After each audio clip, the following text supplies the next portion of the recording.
Napansin niyo ba na habang tumatanda tayo, medyo naiiba na yung gusto natin. Kagaya nito, nabili ko 100 plus lang. Ito yung kailangan ko at malamang kailangan nyo rin at magugustuhan nyo rin. O eto, kulay black yung binili ko. Pero may ibang kulay nito and ito ay parang Japan maids nakalagay doon. Ayun o, yung mga sinelas ko, karamihan puro ganito na, yung may tusok-tusok na ganito. Kung napapanood yung mga dati kong video, mga ganito yung sinelas ko. Kasi nare-relax ako kapag ganito yung yung suot ko.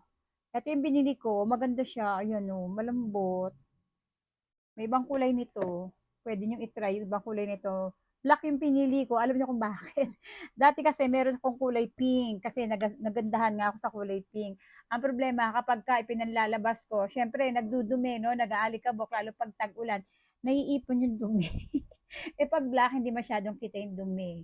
Kaya ginawa ko dun sa pink ko, binarush ko siya, and panloob ko na lang siya. Ayan, mura lang to, 100 plus lang. 'Di ba ang ganda, makaka-relax pa 'to ng ating mga paa.